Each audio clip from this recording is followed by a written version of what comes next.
Ndugu wapendwa, tumesikia somo la Injili kutoka Injili ya Yohane sura ya 15 aya ya 9 hadi ya 11, na ni somo kwa kweli fupi, lakini ndani ya somo hili la Injili tunamsikia Bwana Yesu anaongea mambo ambayo yanafunua ukweli juu ya maisha ya muamini, maisha ya mfuasi. Kati ya ukweli ambao Kristo au kweli ambazo Kristo anazifunua, mojawapo ni hii kwamba mfuasi wake anapaswa kuwa ni mwenye furaha. Tabia ya mfuasi wa Kristo mojawapo ni furaha. Iweni na furaha katika maisha, katika kumfuasa Kristo. Na furaha hii haiji hivi hivi. Katika mantiki ya neno lake leo, tunaona kwamba furaha ya muumini inatokana na utii wake, kama ambavyo furaha yake inatokana na utii wake yeye kwa Baba. Na ndani ya maneno yake nimekumbuka mahesabu tena ya darasa sijui la 4 hivi la 5 la shule ya msingi, kama mnakumbuka mahesabu ya milinganyo ambayo nimekuja nikayakuta pia kwenye somo la mantiki, logic. Pale tunaambiwa kwamba kama A inaelekea B na B inaelekea C, yamkini A inaelekea C. Na katika mtiririko huo analeta katika ulinganifu wa mahusiano yaliyopo kati ya Baba na yeye kama mwana, na kati ya yeye kama mwana na mfuasi wake.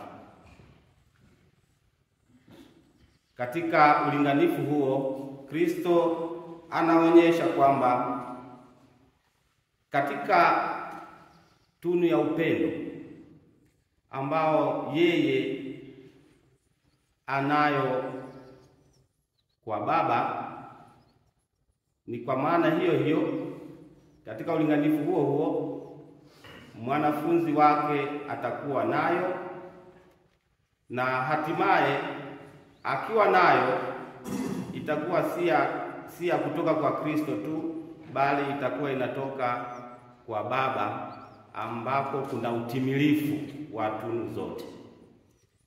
Ndani ya Baba kuna utimilifu wa tunu zote ambazo amependa kuzipitishia kwa mwana, ili mwana aweze kuwashirikisha wafuasi wake.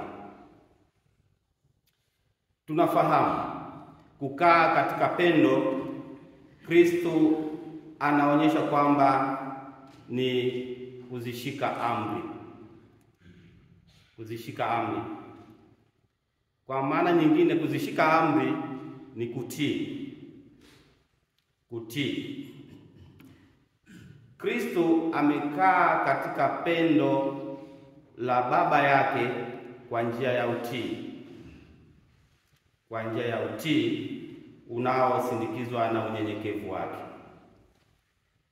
Tunafahamu pale ambapo mapenzi ya Mungu ilikuwa ni kwamba yeye aache utukufu wa umungu wake, ashuke duniani aweze kutoa mwili huu wa udhaifu. Alikubali. Waraka kwa Waebrania unasema sura ya 7 aya ya 5 na ya 7, anasema dhabihu na matoleo kuitaka, lakini mwili uliniwekea tayari. Ndipo niliposema, tazama nimekuja niyafanye mapenzi yako Mungu. Alikubali kwa uhuru. Lakini pia tunasikia akiwa tayari huko duniani, anafika sehemu katika kuhubiri, tena alikuwa Kapernaum, wanataka kumkamata ili basi abaki hapo baada ya kuona miujiza yake. Anawaambia, hapana, mimi nimekuja ili niende sehemu zote ambazo Mungu anapenda, Baba anataka niende. Kwa hiyo imenipasa niende nikahubiri na sehemu nyingine. Na sehemu nyingine tunasikia hata kwa mambo magumu zaidi. Tumesikia leo hata kwenye kitikizano cha shangilio pale, alipojua kabisa kwamba napaswa kwenda kufa kifo cha aibu kule Yerusalemu kwa ajili ya kutimiza mapenzi ya Mungu ya kuwakomboa watu, alikubali. Imempasa mwana wa Adamu kupitia mateso, lakini baadaye kufufuka kwa ajili ya wokovu wa watu. Yote hayo na mengine ambayo utayakuta katika maisha ya Yesu, alikuwa anatii ili abaki katika mapendo ya Baba, na hayo yalimpa furaha. Na kuna mahali alisema, furaha yangu ni kuyafanya mapenzi ya Baba yangu aliyenipeleka. Na analinganisha wakati mwingine na chakula changu ni kuyafanya yale ambayo Baba alinituma. Vivyo hivyo sasa, muumini katika utii ataishi kwa furaha, katika utii wa mapenzi ya Mungu ambayo yamefunuliwa kwetu na Bwana. Tunafahamu amri ambazo tumepewa, lakini Bwana ameziweka pamoja, akaja na amri ya mapendo, amri kuu ya mapendo, mapendo kwa Mungu, mapendo kwa jirani. Muumini anayekazana kuishi mapendo katika maeneo hayo mawili vizuri, atakuwa mwenye furaha, kwa sababu kinyume cha hapo anaendelea kuumiza dhamiri yake na itampasa toba. Na ndiyo maana tunapaswa kwa kweli kujitahidi ili tuweze kubaki wenye amani na furaha, kuungama yale ambayo tunaona yameumiza dhamiri zetu, kwa sababu tumekiuka amri ya mapendo kwa Mungu, amri ya mapendo kwa jirani, kwa wenzetu.